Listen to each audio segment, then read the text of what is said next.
Queridos, vamos abrir a palavra do Senhor na segunda epístola de Pedro,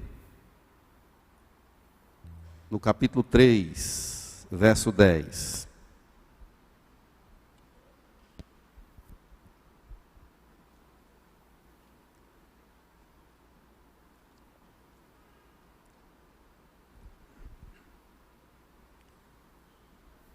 Segunda epístola de Pedro, no capítulo 3, verso 10, vamos ler até o 18. Virá, entretanto, como ladrão o dia do Senhor, no qual os céus passarão com estrepitoso estrondo, e os elementos se desfarão abrasados.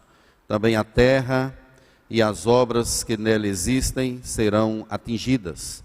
Visto que todas essas coisas hão de ser assim desfeitas, deveis ser tais como os que vivem em santo procedimento e piedade, esperando e apressando a vinda do dia de Deus, por causa do qual os céus incendiados serão desfeitos e os elementos abrasados se derreterão. Nós, porém, segundo a sua promessa, esperamos novos céus e nova terra nos quais habita a justiça. Por essa razão, pois, amados, esperando estas coisas, empenhai-vos por serdes achados por ele em paz, sem mácula e irrepreensíveis, e tende por salvação e longanimidade do nosso Senhor, como igualmente o nosso amado irmão Paulo vos escreveu, segundo a sabedoria que lhe foi dada. Ao falar acerca desses assuntos, como de fato costuma fazer em todas as suas epístolas, nas quais há certas coisas difíceis de entender, que os ignorantes e estáveis deturpam, como também deturpam as demais escrituras para a própria destruição deles.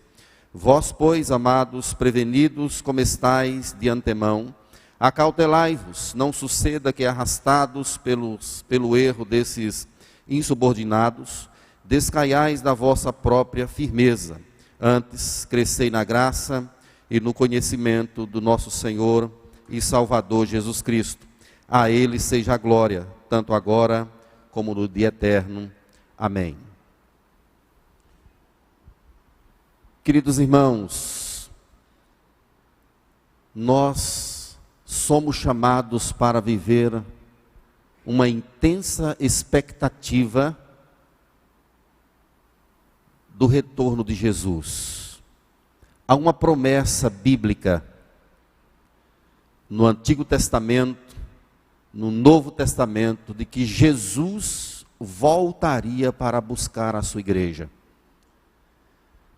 A volta de Jesus, ou a segunda volta de Jesus, ele já veio, ele nasceu, foi um grande evento. Mas ele prometeu que viria outra vez, dessa vez para concretizar cabalmente os projetos de Deus. A vinda de Jesus é um ponto central na teologia, é um ponto central na Escritura. Ele vem buscar a sua igreja. O povo a quem Pedro manda a carta é um povo que está vivendo em confusão em relação a essa questão da vinda do Senhor Jesus. No capítulo 1 ele fala sobre essa questão da eleição, que Deus elegeu esse povo. E ele vai finalizar especialmente aplicando isso, que Cristo ele virá para concretizar os planos dele, os planos eternos do Senhor. Então, meus queridos, nós temos aqui palavras preciosas a respeito do retorno, da vinda do Senhor Jesus. E nós somos chamados para viver essa expectativa com intensidade, com amor, esperando todos os dias, pensando todos os dias na vinda, no retorno do Senhor Jesus Cristo, que não tardará. É a coluna da teologia, é o sustentáculo da teologia, essa questão da vinda do Senhor Jesus, do retorno do Senhor Jesus. E Pedro trabalha aqui nesse capítulo todo, no capítulo 3, falando exatamente a respeito desse assunto. E eu quero trabalhar com você exatamente sobre isso, vivendo a expectativa da segunda vinda de Jesus. Vejam que ele nos ensina primeiramente aí que haverá um dia de acerto de contas. Haverá um dia de acerto de contas. Nós percebemos essa lição, especialmente do verso 3 até o verso 7. Ele começa chamando o povo de Deus para ficar atento aos ensinamentos da palavra do Senhor, porque vai chegar o dia de fato do acerto de conta. Os profetas falaram sobre a vinda de Cristo, os apóstolos também, e o próprio Jesus falou a respeito da sua grande vinda. Mas o que Pedro coloca aqui inicialmente é que há escarnecedores, pessoas que desdenham, que fazem pouco caso em relação à vinda de Cristo. É claro que Pedro está escrevendo para um povo da sua época, um povo que tinha uma promessa de que Cristo viria. Eles achavam que a vinda de Cristo seria iminente, seria logo. Então Jesus não veio. E eles então julgavam que estava demorando demais o retorno de Cristo. Por isso alguns desdenhavam disso, alguns faziam pouco caso dessa questão da vinda do Senhor Jesus Cristo. E Pedro vai enfatizar aqui, chamando o povo para ficar atento, porque essa é uma promessa de Deus. E aquilo que Deus prometeu, certamente Ele cumprirá. Ele vai cumprir a sua promessa, conforme está aí escrito em sua palavra. Observe aí o verso 5 e 6. Porque deliberadamente esquece que de longo tempo houve céus, bem como terra, o qual surgiu da água, e através da água pela palavra de Deus, pelo qual veio a perecer o mundo daquele tempo, afogado em água. O que ele está dizendo aqui é que já houve o derramamento do juízo de Deus na história. É um apontamento para o que aconteceu na época de Noé. Nós bem conhecemos a história de Noé e sabemos que Deus exerceu juízo de forma grandiosa e poderosa ali na vida dos homens, das pessoas daquela época. Deus já fez. Pedro está chamando a atenção nossa hoje e também do povo da sua época, que Deus já fez isso. E aí ele diz no verso 7, ora, os céus que agora existem e a terra pela mesma palavra têm sido entesourados para o fogo, estando reservado para o dia do juízo e destruição dos homens ímpios. Aquele mundo de Noé se acabou com água. Deus exerceu juízo, inundando o mundo da época de Noé. O que está escrito aqui na palavra, correspondente a outras passagens das Escrituras, é que o mundo ele se acabará com fogo. Então, o verso 8 diz, há todavia uma coisa, amados, que não deveis esquecer, que para o Senhor um dia é como 1000 anos, e 1000 anos como um dia. Não retarda o Senhor a sua promessa, como alguns a julgam demorada. Pelo contrário, Ele é longânimo para convosco, não querendo que nenhum pereça, senão que todos cheguem ao arrependimento. Então Deus não tarda a sua promessa. Por que então que Deus ainda não enviou seu Filho para vir buscar o seu povo? Por causa da longanimidade dele. Deus está esperando, a fim de que todos aqueles que foram vistos antes da fundação do mundo, sejam de fato alcançados pelo poder e graça do Evangelho, e cheguem ao arrependimento mediante a fé em Jesus Cristo. Então por que Cristo não veio ainda? Não é porque Deus está demorando a sua promessa, porque Ele está enrolando.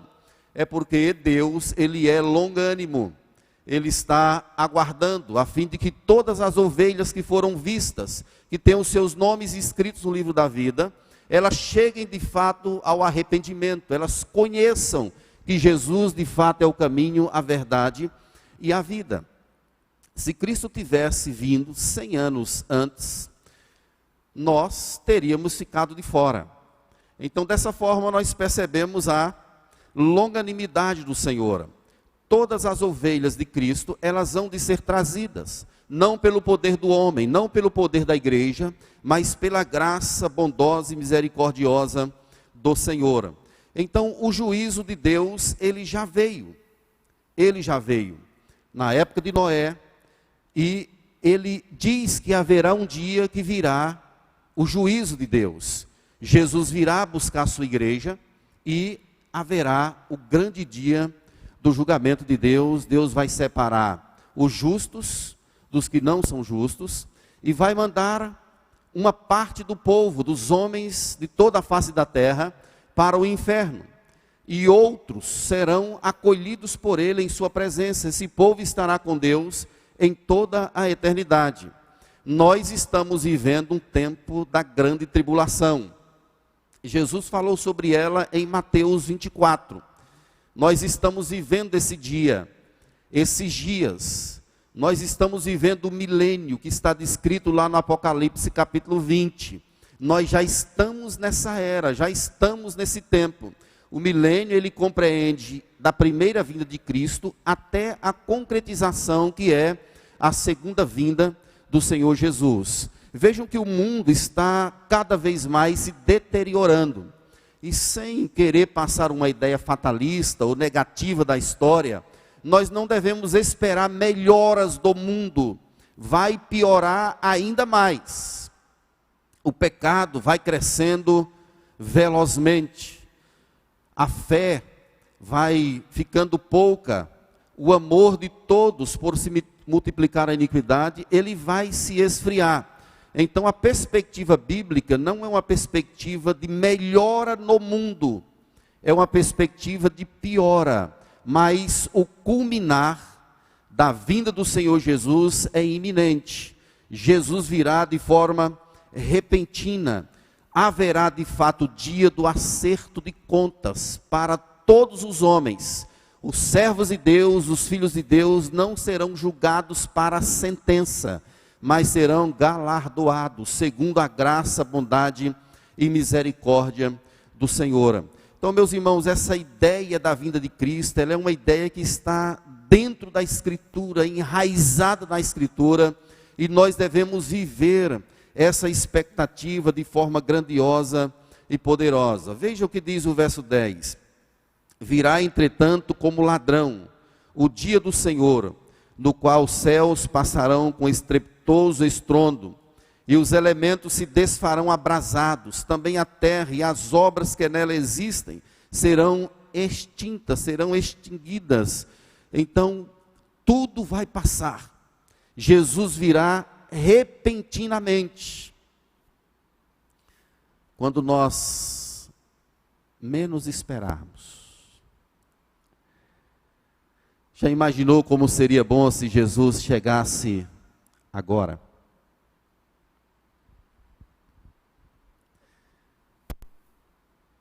Como seria glorioso se Jesus aparecesse agora para buscar-nos, para estar com Ele. Nós devemos aguardar esse dia, meus irmãos, viver todos os dias pensando nisso, pensando que logo tudo passará, e esperando esse grande dia, o dia da vinda de Jesus Cristo para nos buscar. Ele não avisou que dia será. Aliás, perguntaram para ele, ele disse, nem o Filho do Homem sabe. As Escrituras dizem que nem o Filho do Homem sabe o dia, senão somente o Pai. Como homem ele não sabe, mas como Deus, certamente que ele sabe. Nós não sabemos, mas há um recado na palavra de Deus que é bem recorrente, que é a questão da vigilância. Nós devemos estar atentos o tempo todo, observando os sinais da Escritura, observando aquilo que Deus fala em sua palavra, porque de fato chegará o dia do acerto de contas. Jesus ainda não veio por causa da longanimidade de Deus. Tem um autor chamado Sproul, ele comenta essa passagem da questão da longanimidade e diz assim: o fato de todas essas coisas ainda não terem acontecido, não é porque Deus é negligente, não é porque sua palavra perdeu sua eficácia, não é porque Deus é um Deus de falsas promessas. A razão é que Ele é um Deus longânimo. Ele é o Deus longânimo, diz Sproul. Por que isso não aconteceu? Porque Deus quer que todos cheguem ao arrependimento. Então, meus irmãos, essa palavra querer, às vezes até fica um pouco confuso na nossa mente. Como é que Deus quer uma coisa e aquilo não se realiza? Deus quer que todos cheguem ao arrependimento. Deus quer que todos o conheçam. A questão, meus irmãos, é que essa expressão querer na Escritura, querer de Deus, ela tem alguns significados. Vamos dizer pelo menos 3 delas. Por exemplo, o querer, ele pode ser entendido como vontade soberana. Quando Deus quer, é um decreto. Aquilo irá se realizar de uma forma ou de outra. Tem um querer que é um querer perceptivo. Ele ordena aos seus seguidores que não adorem a outros deuses. Mas mesmo assim, o povo que Deus tirou do Egito acabou buscando guarida e adorando a outros deuses. Tem o querer de Deus também, que é uma vontade de disposição. Deus quer, mas o seu braço não é estendido para realizar aquilo que ele pretende. O contrário do que aconteceu conosco, por exemplo. Deus quis que nós fôssemos salvos, e de fato aconteceu. Porque o querer de Deus veio acompanhado com o levantar das suas mãos graciosa e poderosa para nos resgatar do império das trevas onde estávamos, e Ele nos transportou pela sua graça para o reino do Filho do seu amor. Então esse querer de Deus, ele se realizou de forma profunda em nosso coração. Essa palavra aí, nenhum se perca. Um autor chamado John MacArthur, ele diz que o nenhum refere-se àqueles que o Senhor escolheu e que serão chamados para completar o número dos redimidos. Então, nenhum daqueles que Deus quer salvar, eles não poderão deixar de alcançar essa graça por causa da eficácia do trabalhar do Espírito Santo, por causa do que Cristo fez em nosso coração, em nossa vida. Então o chamado de Deus, ele é absolutamente eficaz. Deus foi maravilhoso conosco, despertou-nos, abriu os nossos olhos, destapou os nossos ouvidos e nos fez conhecer o amor dele que está em Cristo Jesus, nosso Senhor. O objetivo de Deus, de fato, é nos levar para estar eternamente com ele, para viver em sua presença para todo sempre. Os elementos do céu se desfarão. Isso está correlato ao que Jesus falou lá em Mateus 24, que os poderes do céu serão abalados. O sol, a lua, o firmamento. O profeta Isaías já falava sobre isso. Corpos celestiais que se desfarão com a vinda do Senhor Jesus Cristo. O pastor Hernandes diz que quando Cristo se manifestar para buscar o seu povo, os céus, eles cairão. É como se a coluna que sustenta o universo fosse derrubada. E então acontecerão coisas grandiosas e poderosas, mas o povo de Deus estará seguro ao lado do Senhor.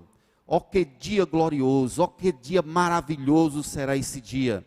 O dia que Cristo virá buscar a sua igreja. Eu estarei lá, nós estaremos lá, como o povo de Deus, como o povo chamado, como o povo que tem o seu nome inscrito no livro da vida. Meus irmãos, tem muitas heresias que campeiam, que estão no entorno dessa questão da vinda do Senhor Jesus. Alguns dizem que tem 2 vindas, que Cristo vem uma vez, depois vai passar 1000 anos aqui na terra, e aí depois ele vem de novo, como se fosse uma segunda chance, ou uma segunda repescagem. Mas não tem segunda lista. Cristo vem uma única vez, ele reunirá os seus escolhidos dos 4 cantos da terra. Ele juntará o seu povo. Esse povo estará com ele para todo sempre. É por isso que nós devemos nos empenhar nessa perspectiva, envolvendo todo o nosso coração, entregando a nossa vida e vivendo nessa perspectiva do reino do Senhor. O profeta Isaías, no capítulo 34, versículo 4, diz que todo o exército do céu se dissolverá, e os céus se enrolarão como pergaminho. Todo o exército cairá, como cai a folha da vide, a folha da figueira. Então acontecerão coisas grandiosas na vinda de Cristo. Ele vem uma única vez. Será repentino, será um ato poderoso, será um ato inigualável. será um dia de muita glória, de muita alegria, de muito louvor, porque com Cristo nas nuvens virão as pessoas que já morreram, as pessoas que estão com Ele. Haverá o momento do encontro da alma com o corpo outra vez. Então haverá a concretização cabal do projeto, do plano eterno do Senhor. Aí sim, o plano de Deus estará cumprido para todo sempre, e nós estaremos com Ele na eternidade, em um local onde não haverá mais dor, nem pranto, não haverá mais lágrimas, só louvor, adoração pelos séculos dos séculos. Pedro trabalha essa perspectiva da vinda de Cristo, meus irmãos, exatamente trazendo para o povo da Ásia Menor, que eles deveriam firmar a sua esperança, colocar os seus olhos nesse grande acontecimento, que era a vinda de Jesus, que traz esperança, que traz alegria. A nossa vida não é só aqui agora, meus irmãos. A nossa vida, ela perpassa esse tempo nosso que nós vivemos e nos leva direto para a eternidade. Nós devemos viver na expectativa de lá. É como Paulo disse na carta aos Colossenses: pensai nas coisas lá do alto, não nas que são aqui da terra, porque aqui na terra tudo passa. As obras dos homens, elas ficarão aqui, elas passam, os empreendimentos, os negócios, o dinheiro, nada do que foi feito aqui pelos homens será levado para a eternidade. Então é por isso que nós devemos viver nessa expectativa de lá e não daqui. Nós não devemos ajuntar para nós tesouros aqui na terra. A traça corrói, os ladrões roubam. Devemos ajuntar nos céus. Devemos viver na expectativa desse dia grandioso, que é a eternidade com o Senhor. Não vamos viver com o nosso coração preso aqui na terra. Não vamos viver as expectativas da terra, porque aqui só tem lágrimas, só tem angústias, só tem sofrimento. Enquanto vivemos aqui, vamos passar por essas penúrias e angústias, mas vamos viver na expectativa da restauração de todas as coisas. Paulo, escrevendo aos Romanos, diz que até a terra geme, aguardando o dia da restauração. Os homens gemem. Por que que nós morremos, meus irmãos? Por que que desfalecemos? Por que tanta doença? Por que o coronavírus? Por que outras coisas ruins, a devassidão, o crescimento do pecado? Exatamente por conta daquilo que Adão fez lá no paraíso, desobedeceu a Deus, prevaricou contra Deus. Mas há esperança. Nós estamos olhando para a eternidade e sabemos em nosso coração que um dia estaremos com Deus, totalmente livres dessas coisas, dessas canseiras aqui da terra. Querido, eu quero desafiar você a se agarrar nessa promessa da vinda do Senhor. Ele vem. Certamente você já escutou muitas pregações, já leu isso muitas vezes na Bíblia, mas nós temos de lembrar a você, de relembrar sobre isso, de viver essa expectativa como igreja, não a expectativa terrena, mas a expectativa da eternidade ao lado do Senhor Jesus Cristo. E isso é o que traz esperança ao coração de cada um de nós. Então dedique a sua vida, dedique os seus bens, dedique a sua força, viva na expectativa de Deus, porque Cristo virá para nos buscar.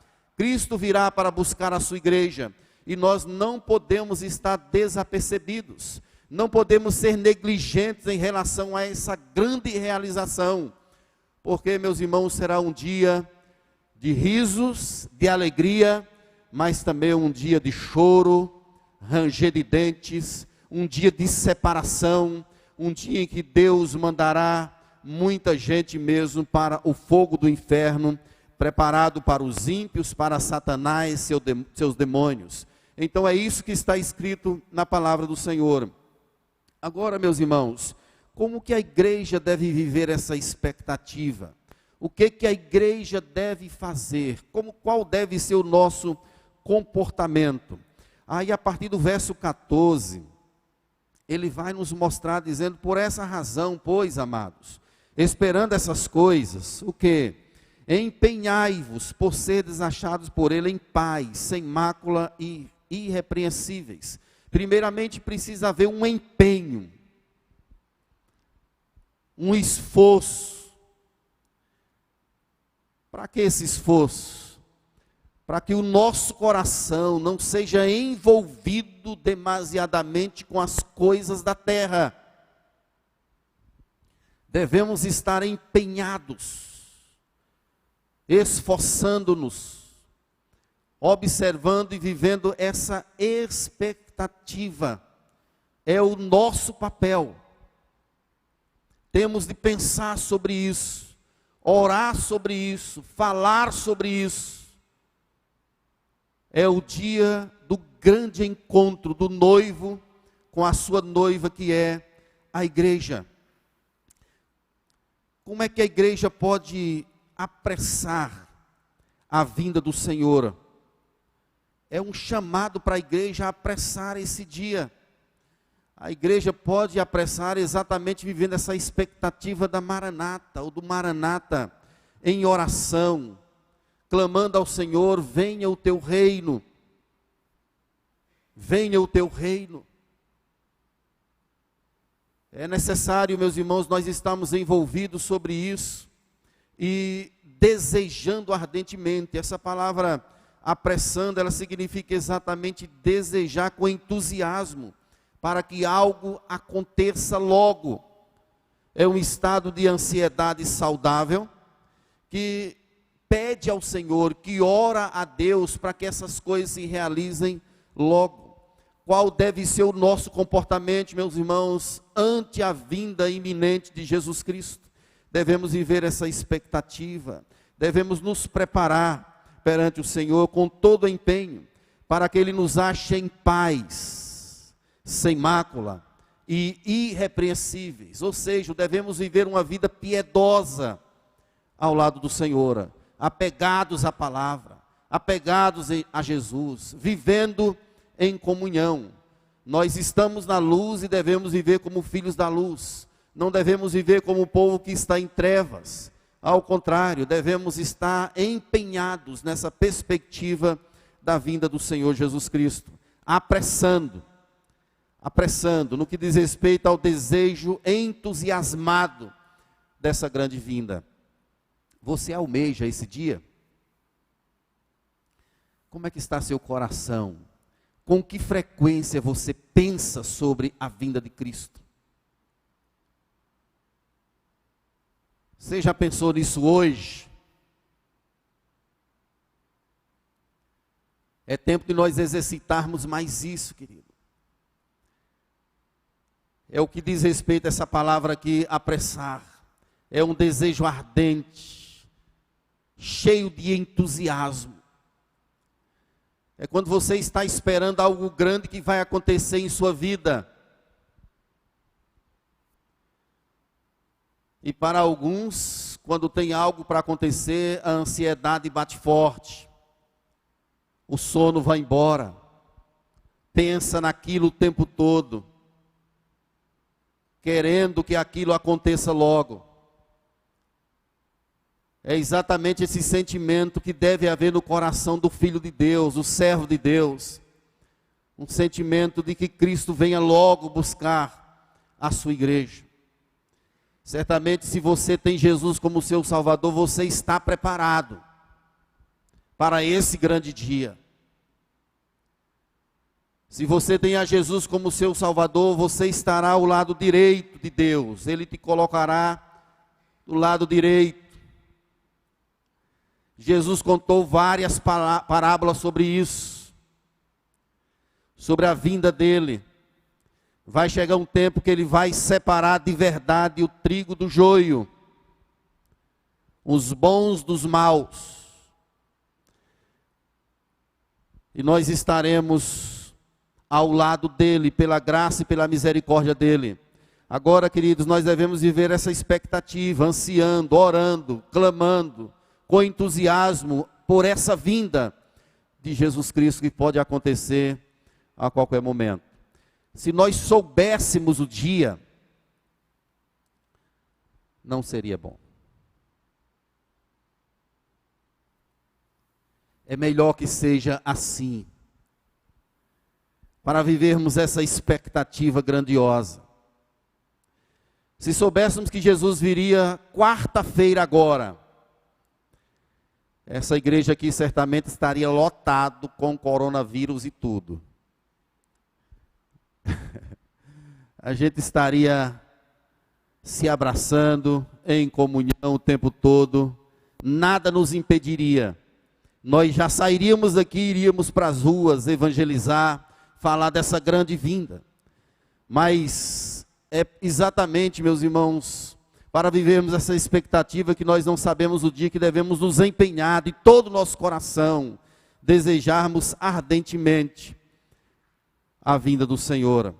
As coisas se derreterão, mas temos uma promessa de que Deus estará conosco para sempre. Queridos, como nós devemos nos comportar diante da segunda vinda do Senhor? Devemos estar prevenidos. Observe aí comigo o verso de número 17. Vós, pois, amados, prevenidos como estáis de antemão, acautelai-vos, não suceda que, arrastados pelo erro desses subordinados, descaiais da vossa própria firmeza.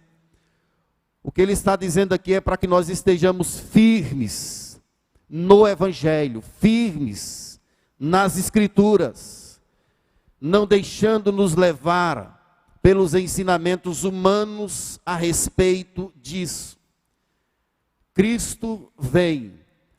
Existem algumas seitas que já marcaram a vida de Cristo várias vezes, calculando números, contas matemáticas, e erraram todas, é claro. Erraram, marcaram e erraram. O que Pedro está esclarecendo aqui é que nós não devemos ser levados pelos pensamentos dos homens, mas devemos estar atentos para os sinais que as Escrituras nos apresentam. Os sinais que as Escrituras nos apresentam, quando virmos rumores de guerra, pai contra filho, filho contra pai, quando virmos os sinais que Jesus aponta lá em Mateus capítulo 24, sobre essa questão da sua vinda, devemos estar atentos. Especialmente um sinal que é bastante plausível, que é a questão do crescimento do pecado. A nossa geração é pior do que a geração de Noé umas 100 vezes, ou mais. O povo da época de Noé era um povo perverso, prevaricou muito contra Deus, insultou muito ao Senhor, afrontou muito a santidade e a grandeza do Senhor. Mas nessa geração, nesse nosso tempo, nós somos muito piores. O povo desse nosso tempo é muito pior do que o povo da época de Noé. E Cristo, Deus veio, exerceu o seu juízo na época de Noé com água, e ameaça constantemente na sua palavra o exercício do seu juízo outra vez com fogo. Nós devemos estar prevenidos, preparados, vivendo com cautela, observando aquilo que nós estamos ouvindo, para ver se de fato está de acordo com aquilo que a palavra de Deus nos diz a respeito do assunto. Todo olho verá, todo olho verá. Não se preocupe, porque você há de ver, é uma promessa, você há de ouvir. Quando Cristo vir, os anjos tocarão a trombeta. Haverá um grande clangor de trombeta. Mesmo as pessoas que estão mortas, elas ouvirão, elas serão chamadas de onde estão, para um momento com Deus, um momento de juízo e de galardão. O mar vai devolver, a terra vai devolver os corpos. Então haverá o grande dia, o grande juízo, o dia do grande Deus, conforme está expresso aí na palavra. Meus queridos, nós devemos estar atentos e prevenidos, para não sermos levados para distantes daquilo que a palavra de Deus fala a respeito desse assunto. Nós já estamos no milênio, ele começou quando Cristo veio. Nós estamos vivendo o período da tribulação. O período da tribulação é esse que nós estamos agora. Não espere que virão uma tribulação intensa, grandiosa, uma guerra, algo assustador. Nós já estamos vivendo esse tempo. Falta agora a chegada de Jesus, a vinda dele, para que esse tempo agora de fato se concretize. Nós devemos estar, meus irmãos, prevenidos e devemos também estar em crescimento constante. É o que diz o verso 18. Antes crescei na graça e no conhecimento de nosso Senhor e Salvador Jesus Cristo. A Ele seja a glória, tanto agora como no dia eterno.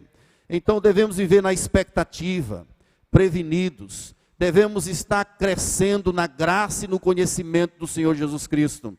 Não devemos estar preocupados, meus irmãos, com as coisas da terra.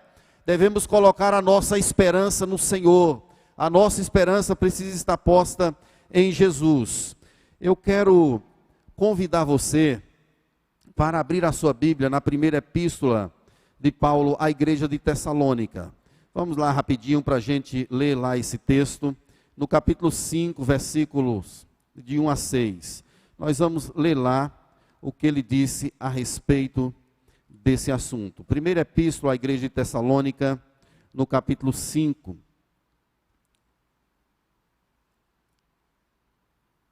Vamos ler até o verso 6.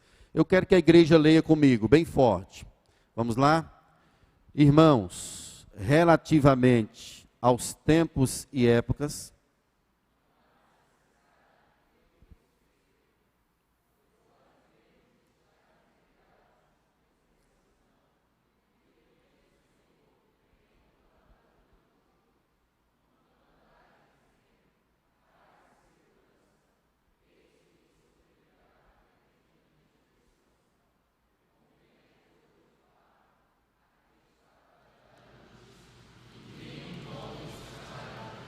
mas vós, irmãos,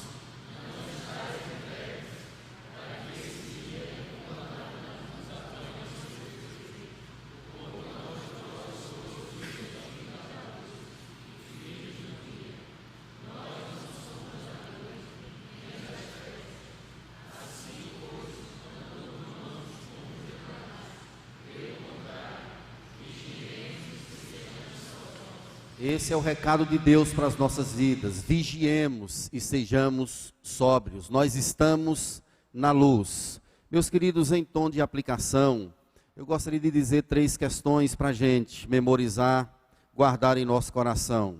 A primeira delas é que o dia do acerto de contas vai chegar. O dia do acerto de contas vai chegar. Esse grande dia de Deus, ele é apontado especialmente do Novo Testamento de forma bastante enfática. O grande dia do Senhor, o grande dia do acerto de contas. Será o momento em que Deus reunirá os seus filhos e Deus expulsará para sempre aqueles que não lhe pertencem. Nesse dia muitos vão dizer: Senhor, Senhor, em teu nome expulsamos demônios, fizemos isso e aquilo. E Jesus vai dizer: afastai-vos de mim, porque eu não vos conheço. Vai ser um dia de glória, de louvor, adoração eterna, como também será um dia de choro, de angústia, de gritos, de escuridão e de sentença de muitas pessoas ao inferno. A igreja deve aguardar esse grande dia, e ele vem. O dia do acerto de contas, ele vai chegar. Quando? Nós não sabemos, mas ele chegará. Uma segunda aplicação, meus irmãos, é que nós precisamos escutar os avisos de Deus. Nós devemos escutar aquilo que Deus tem nos falado através da sua palavra. Nós devemos estar atentos àquilo que o Espírito Santo tem ministrado em nosso meio. Especialmente sobre esse assunto do retorno de Cristo. Nós devemos dar ouvidos, estar atentos, vivendo nessa esperança, na intensidade dessa expectativa da vinda do Senhor Jesus. Esse será um dia glorioso, como eu já falei. Será um dia majestoso. Será um dia de risos, de louvor, de adoração para mim e para vocês.